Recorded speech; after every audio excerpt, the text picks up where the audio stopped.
La historia de la vecina es oscura, llena de complots y estratagemas para abatir a los enemigos de sus clientes.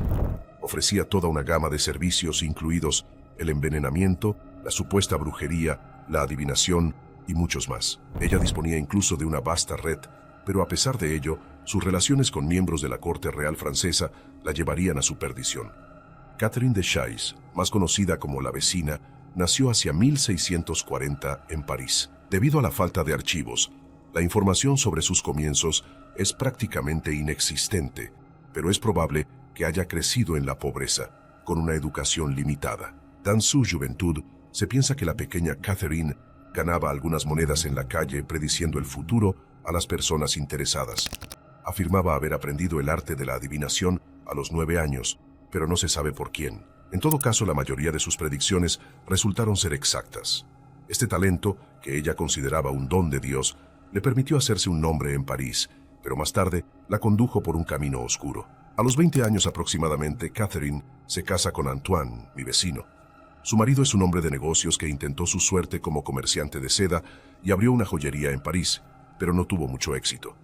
En el lapso de unos pocos años, Catherine se convierte en una famosa cartomante, reconocida por sus predicciones precisas y útiles. Sin embargo, sabe que podría desarrollarse y ganar más dinero si ofreciera más servicios. Por lo tanto, decide adquirir los conocimientos médicos necesarios para convertirse en partera. Aunque le va bien, Catherine, ahora conocida como la vecina, debe mantener a sus hijos, a su esposo y a su madre.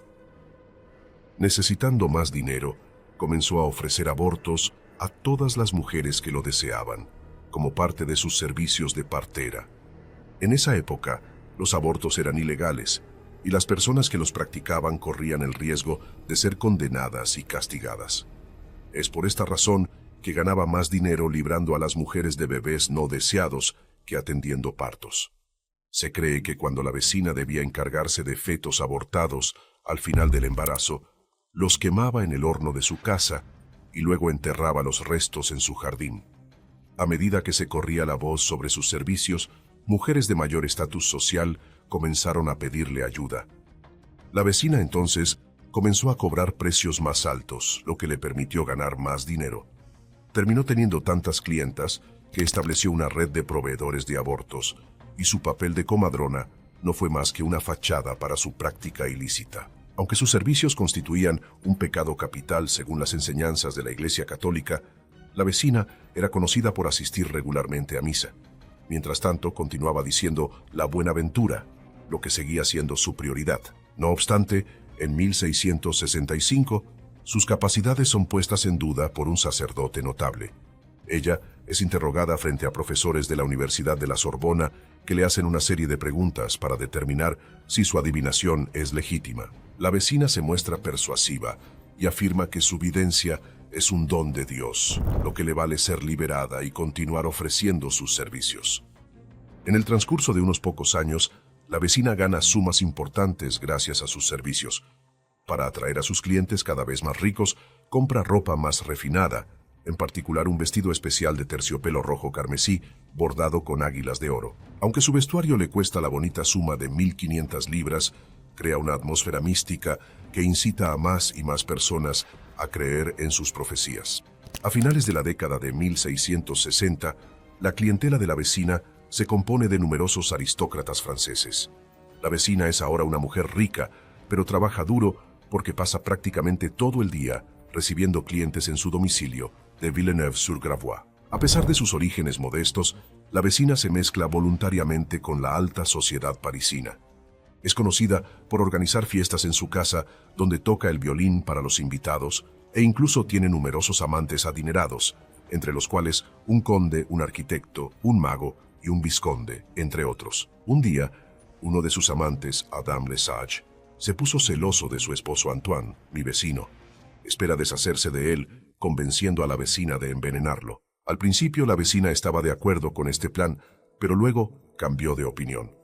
Con su gran éxito, la vecina pronto se ve envuelta en una serie de conflictos con Marie Bosse, una adivina que también ofrecía servicios de envenenamiento y que aparentemente era una presunta bruja, y rápidamente se convierten en enemigas acérrimas. No sabemos si fue esta rivalidad o las demandas de los clientes lo que llevó a la vecina a ofrecer sus servicios.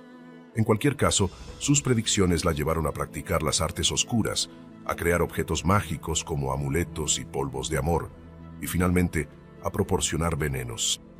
Durante esos años de cartomancia, la vecina notó que la mayoría de sus clientes deseaban principalmente tres cosas: que alguien se enamorara de ellos, que la muerte de un miembro de su familia les permitiera heredar, y finalmente que su cónyuge muriera para poder casarse con otra persona.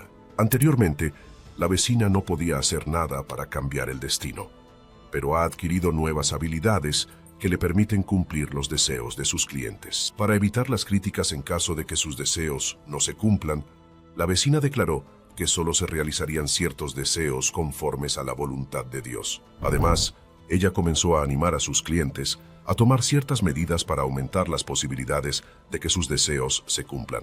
Estas acciones podían incluir la visita a la iglesia de un santo, la compra de ciertos objetos mágicos como amuletos y polvos de amor, o quizás la más radical de todas, la participación en una misa negra. Con la ayuda de sacerdotes que empleaba, la vecina cobraba una fuerte suma de dinero por celebrar misas negras en las catacumbas cerca de su casa. Estos rituales eran opuestos a una misa católica tradicional. Una mujer desnuda se tumbaba como si fuera el altar. Luego, se colocaba un cáliz sobre su vientre y un sacerdote sostenía un bebé encima, vertiendo su sangre en la copa, mientras los presentes oraban a Satanás. No se sabe si la vecina utilizaba niños muertos o vivos. Sin embargo, se sabe que tenía muchos niños a su disposición, ya que no solo practicaba abortos en etapas avanzadas del embarazo, sino que también ayudaba a las mujeres de clases inferiores, que no tenían los medios para criar un hijo, a deshacerse de su recién nacido. Los servicios de la vecina se volvieron más oscuros con el tiempo, y finalmente dio el paso fatal de vender una variedad de venenos a sus clientes que deseaban acabar con la vida de alguien.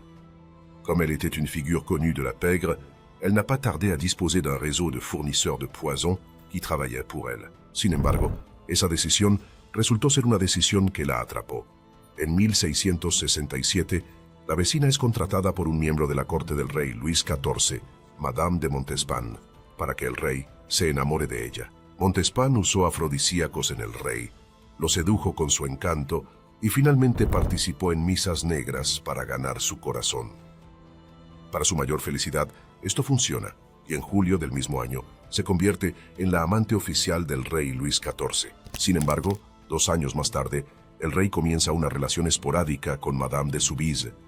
Aunque Montespan no se siente demasiado perturbada por esto, nota en 1673 que el rey pierde interés en ella.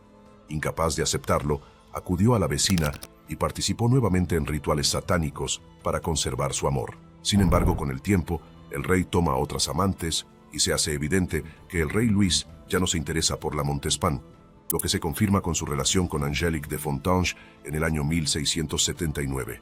Furiosa por esta exclusión, Montespan pide nuevamente ayuda a la Voisin, pero esta vez ella tiene algo mucho más siniestro en mente. Pide a la vecina que envenene tanto a Fontanges como al rey. Aunque dudosa al principio, la vecina finalmente acepta y con sus cómplices elabora un complot para matar al rey Sol. El 5 de marzo de 1679, la Voisin se dirige a la corte real con la intención de provocar la muerte del rey. Lleva consigo una petición envenenada que cuando sea manipulada por el rey será absorbida por su piel y lo matará. Sin embargo, ese día había demasiada gente tratando de entregarle peticiones y como no pudo acercarse a él, su complot fracasó. Una semana después, mientras se dirigía a casa de su asociada, Catherine Trianon, la vecina fue arrestada. Aunque en ese momento la policía no sospechaba de su complot para matar al rey, recibió la orden de reunir a los alquimistas y adivinos sospechosos de vender venenos. Esta investigación siguió al caso de los venenos, un gran escándalo de asesinato que comenzó en 1677. En febrero de ese año, la cartomante Magdalene de Lagrange es arrestada bajo la acusación de falsificación y asesinato. Sin embargo, intenta salir del apuro, afirmando que posee información sobre otros crímenes que involucran a miembros de la corte real. El jefe de la policía, Gabriel Nicolás de la Reunie, está encargado de esclarecer este asunto y descubrir a los envenenadores. La investigación que sigue desemboca en acusaciones de brujería, asesinato, secuestro de niños y rituales satánicos. Marie Bosse, la enemiga de la vecina, es finalmente arrestada y en 1679 ella señala a la vecina como el cerebro de la red secreta de distribución de venenos.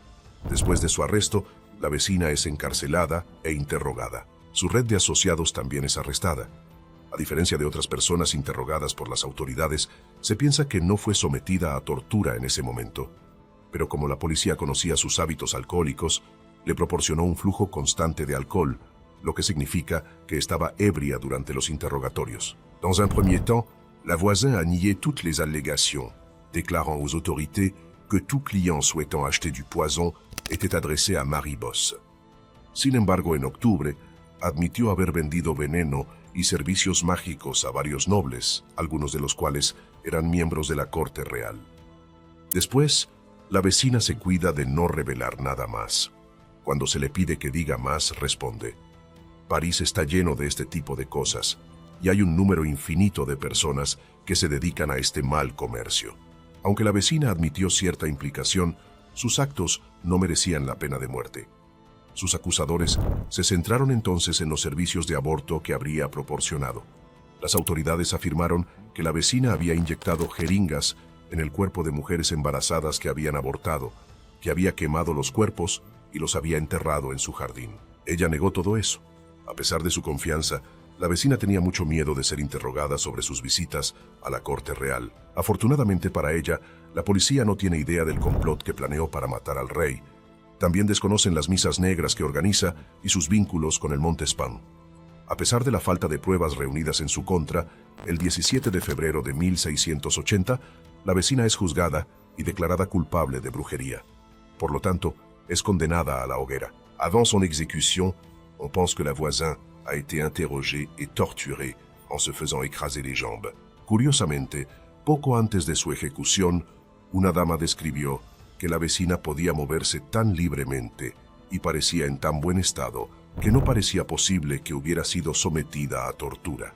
Quoi qu'il en soit, elle n'avoua pas, et le 22 février 1680, la voisin fut brûlée vive en public sur la place de Grève. Sin embargo, ella no confesó, y el 22 de febrero de 1680, la vecina fut quemada viva en público en la place de Grève. En el camino hacia la hoguera, la voisine habría empujado desesperadamente el heno que se acumulaba a su alrededor. Ce n'est qu'après sa mort que la sombre vérité des régimes a été révélée. La fille de la voisin a révélé la liste de ses clients, l'organisation des messes noires, le lien avec Montespan et la tentative d'empoisonnement du roi. Estos comentarios han sido confirmados por los testimonios de antiguos asociados de la vecina. Se estima que estuvo involucrada en la muerte de 1,000 a 2,500 personas a través de su red de abortistas, misas negras y venenos. No dudes en hacer clic en uno de los videos en pantalla para más contenido similar.